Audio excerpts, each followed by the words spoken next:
As many of you know, recently a handful of players from World Progression World of Warcraft teams Limit and Echo have been trying their hand at raiding in Final Fantasy XIV. I want to preface this video by saying that this is content that I personally have been looking forward to for a very long time, and seeing their genuine reaction to mechanics and having a peek into their thought processes for how they would solve or handle some of these mechanics. As a longtime hardcore blind progression raider in Final Fantasy myself, this is insanely interesting to me.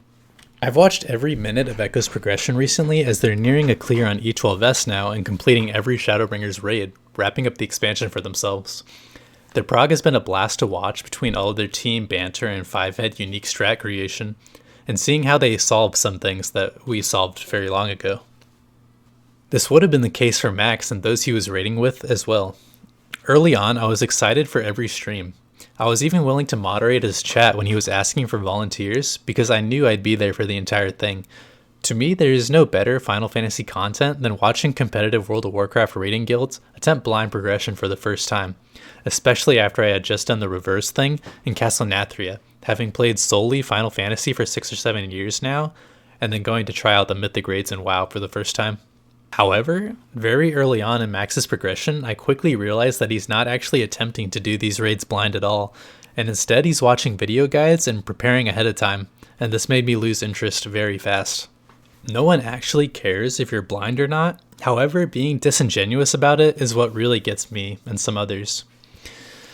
He's constantly talking about either how proud he is for solving certain mechanics quickly, like Tsunami 2, or how cringe people are for thinking he's some sort of cheater, and how he would have no reason to watch a guide because it would remove all the fun. That last point, however, is very true. It does remove all the fun, so that begs the question, why are you doing it? I almost feel bad for him because he's taken away something that he can never get back.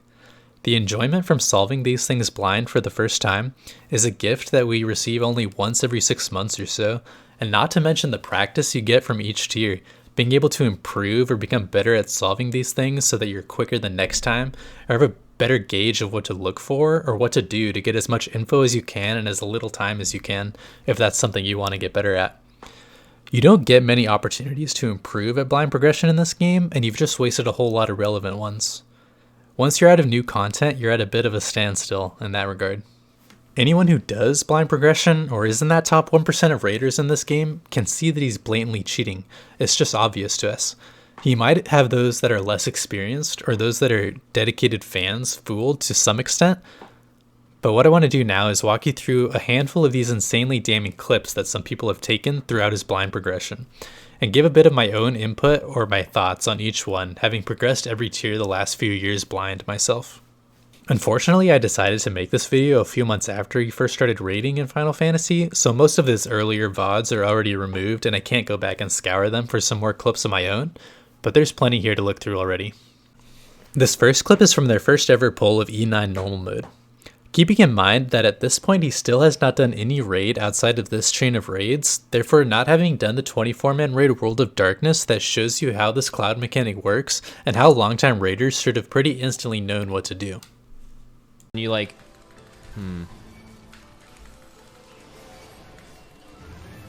So how does it show you've been there too long? Is there an animation on the ground? It starts turning purple. Wait, hold up. Yo, you have to kill these these clouds, you can slow them if you're in front of them, I think. It starts turning red when you're about to go through, but you have to have someone in the line of sight of like these clouds, I guess, and they, you can slow them down. Looks like. You can see that he starts saying hold up for no reason before he even does anything, and then he walks in front of the cloud and instantly figures out how to slow the clouds down. He also somehow knows that it's a line of sight for being in front of the cloud and not just standing directly on top of it. For reference, Echo did this fight for hours while trying to clear the Savage difficulty, and by the time they cleared, they still weren't 100% sure how to slow the clouds down. It's definitely not the most intuitive mechanic had you not already known how it worked from the 24-man, and definitely not something you'd figure out the entire nuance of during the middle of your first ever pull of normal mode, without even reviewing it. Also, as a side note, after watching some of these clips, I've noticed that he has a bit of a habit or a tick of saying hold up before he's about to have some sort of revelation that just solves whatever mechanic they're currently on. This next clip is similar on their second pull of E5S. Okay. So you guys are putting out the things now, right?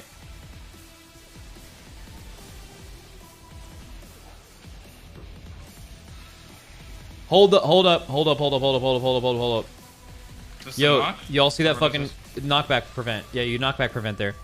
Yo, hold up. That fucking if you soak the fucking thunderstorm, it gets rid of that thing. The thing that spawns under your feet, the like debuff or whatever, the Levinson sun or whatever. If you Here you can say that they haven't even begun to start analyzing this mechanic yet, as they don't even know the clouds are range baited. You can see that the tank has one and the others aren't pre-positioned awaiting them, like you would be if you did know that they were distance baited. And it looks like he deliberately runs into the cloud and is waiting for it to hit him and is eager to speak about it. He even does a double take to make sure that his debuff got removed before telling the others how to solve this panic cleanse, before they even know that you're supposed to pair up one panicked person with one cloud person, and that you can forcibly do that. some intricacy with the mechanics, I want a couple people to maybe grab a few extra stacks on the first pull to see if there's any mechanics that are baited on people with higher stacks, because I imagine there's some kind of interaction with that. I don't care who it is, just maybe have a healer get an extra stack, maybe a DPS. Anja get like fucking 5 stacks, see what it does. And then, well, what's up? From normal, if you get more than 4, you get the debuffs. Okay, then get like 3. You can see in this clip that he desperately wants his off tank to figure out how to bait the ad by having the highest number of stacks. He starts off trying to say any role other than tank to not be too obvious, but then he just ends up telling the tank to pick up a bunch of orbs anyway, in the slight chance that there happens to be a mechanic that is baited to the player with the highest number of stacks. I'm not sure why you'd ever have the suspicion from this, because in normal mode, the stacks were only used to survive the empowered raid wides. This clip is from their first time past Icelit Dragon Song, when the Red Mirror copies her ice floor mechanic and spawns the ice under you. He somehow knows that you need to move and is telling everyone that they do need to move before the boss begins showing any sign of casting Akrai or any indication that you should move at all. How this mechanic should actually work if it's your first time getting there is that it should be a bit of a debate. You see very late that the boss is starting to do the animation and dialogue for the Akrais that you've done a bunch of times previously throughout the fight, so you know how that works, and you go to move, but then when you move, she spawns the ice floor under you, and you slip right off the arena. This is exactly what happened to Echo in their first attempt on this mechanic. What are you doing, lady? Oh, don't move. I'm looking away, maybe? Don't move. He's gonna do the ice again. Wait, you do have to move, I think. You have to actually use the ice to move you here, because you'd have to... Aren't we gonna get fucking killed right now? Look away. No, Not... we have to move. Life parties? Oh, shit. Yeah, I get it. So, no, we have to... No, yeah, I get it. I get it too. You slip across. Yeah, you slip across. You stand by the red mirror, and then you slip across the other side of the room when the thing happens. That's actually fucking dope. This next clip is also from E8S, except he kinda just guesses Worm's Lament 2 perfectly out of thin air, going off of very little and having never seen it before. This is Roger P's Sixth Sense on steroids, I guess. There's definitely gonna be like at least one more major, like, it could be something as long as like, okay, wait, let's talk about the things that we haven't seen twice. The dragon head, right? We haven't seen the dragon head a second time. It's possible that's at the end. Actually, I mean, I'd put money on that. Something involving like a augmented phase with the dragon head involved, and those debuffs, because we only get them once. Mirrored dragon head. Yeah, something like that. Some kind of mirror phase, the dragon head. There hasn't been like a ton of raid damage so far, so I'm thinking there might be also like a crazy ass fucking like damage phase, like it just doing a ton of those what are they called, like Akmara or whatever, like just a ton of those back to back, just like rifle that shit, like where you'd have to, because that's like the only time we've seen an end savage boss was Titan, and that was like the end of the fight was just like a fucking damage feed. This next clip is also a prediction clip, except instead of predicting Worm's Lament 2 out of nowhere, he's going to predict a savage mechanic from E10S in their one pull of E10 normal. He's gonna go towards the shadow, I guess, or oh no, it's forward It's from the relative to the shadow. shadow. Yeah, it's Yeah. relative to the shadow. Okay, I got it. Dude, I'm telling you, So the there's shadow gonna don't be have facing, everyone's relative. gonna have to understand that in Savage. I'd be willing to bet there's like everyone gets a shadow and you have to like face it in a certain direction or some shit. Like and then he's going to do it. So like it's forward, shadow goes on you, or at least that would be a really good mechanic. So Well, basically, just I think everyone's gonna have to figure it out. Next we have another prediction during their progression of E12S. However, this time, without ever knowing what a door boss is, he is going to guess that the fight just has a checkpoint for some reason and won't send them back. I know this is the biggest copium of all time, but I hope there's like a fucking checkpoint. And like you beat that boss, and then whatever the fuck is after that, you just start there every pull. Like that, like Shaw of Fear in WoW. That sounds like some fucking copium that's if my I've fucking, ever heard copium, man. That is my fucking copium. That is some fucking hardcore copium Like, you are smoking. You like, don't we're remember for the sure- Shiva cutscene, bro. Wait, what are you Like, guys we're talking for about? sure What? not like. Another thing to keep in mind when reviewing Max's progression strats is the use of uptime strats. Obviously, for people that are progressing after the blind groups had already cleared, so your normal average everyday raider, they'll have a more refined strat from a guide that is better for damage or for execution in some cases. But those of us that are trying to progress at the fastest possible rate blind, 9 times out of 10, you opt to keep the strat that you came up with first. And that strat is usually heavy on downtime to make execution easier while you're still fresh on the fight. Some examples that come to mind straight away are Brambles from E9S, Knockback Mirrors from E8S, and Lions from E12S Part 1. Max's group somehow went for the Knockback Mirrors uptime strat that wasn't discovered and streamlined for pugs and guides until months after the world first clear. It is the best strat for damage for sure, but it's definitely not something you'd try to do in progression due to how tight it is and how many pulls you'd have to throw at it to make sure everyone was good at the insanely tight timing that might not even work. Follow boss here soon. Why do you resist? Okay, everyone just hard stare at the timer right now.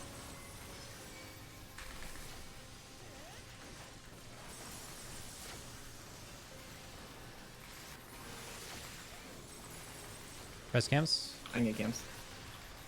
Why did I die? This is in or out, right? Yeah. Yeah, this should be the Mirror. Max's group also went for the Happy Bramble strat in E9S. This is a strat that's both good at uptime and ease of execution, and much better than most groups' blind progression strategy would have been. 9 out of 10 blind progression groups would have kept the Brambles in Protean positions, because that's how they're placed in normal mode and therefore how you're taught the fight should work. But you can quickly realize that if you do place them like this, then breaking the chains is pretty terrible.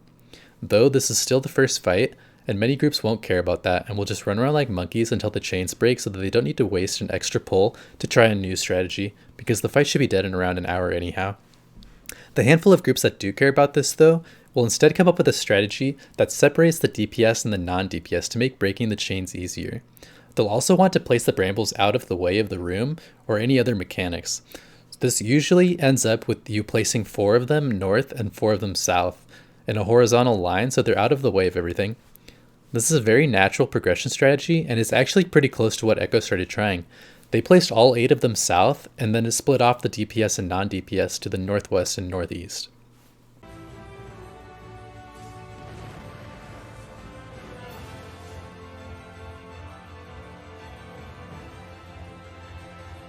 Community or not, up to you, yes.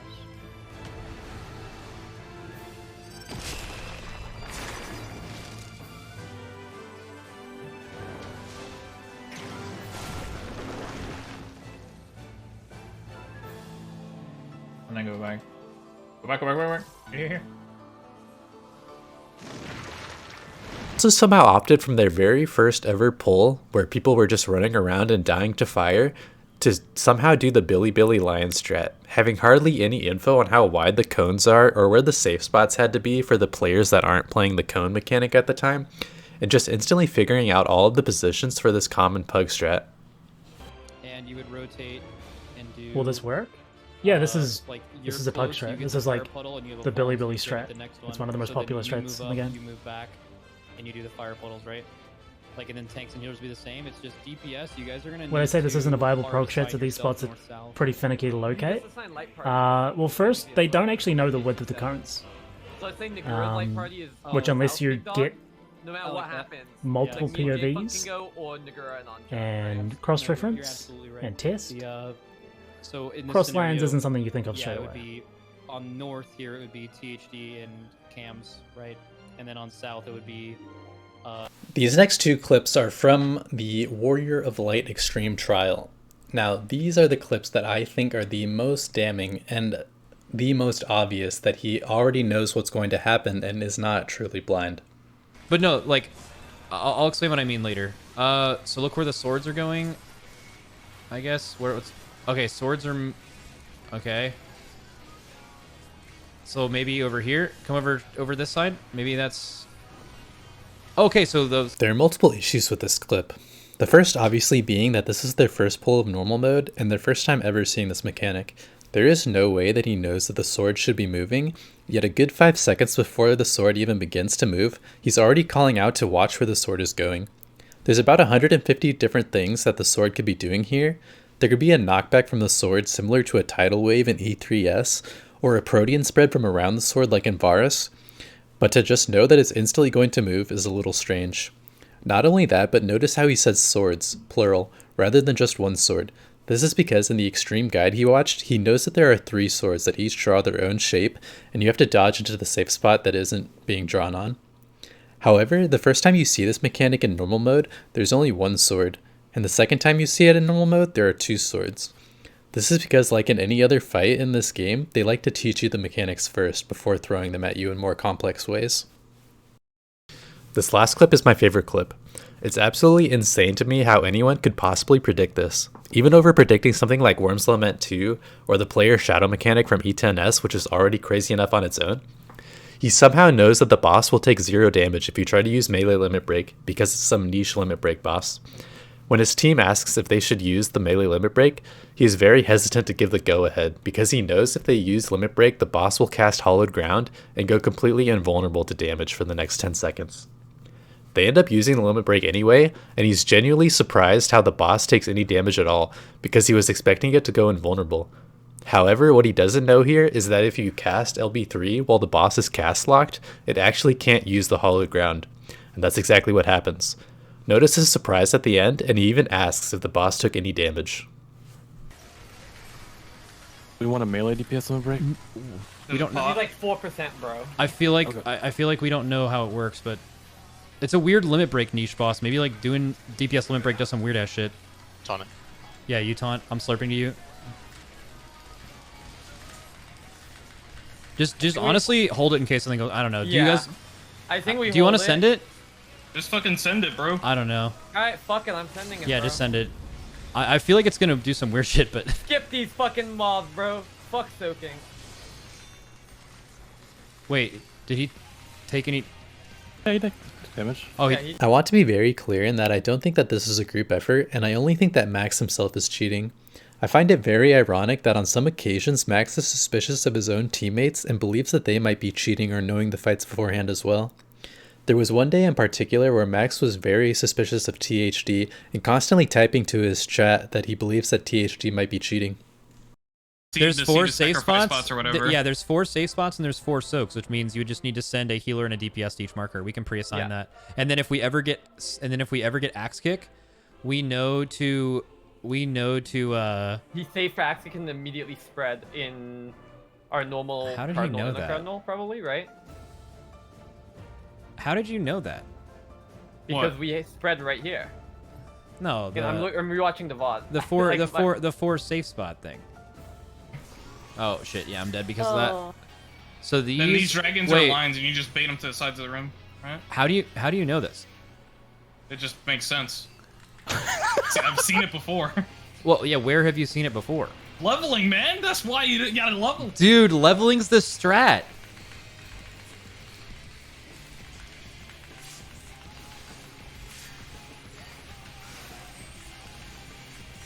Keep moving, right?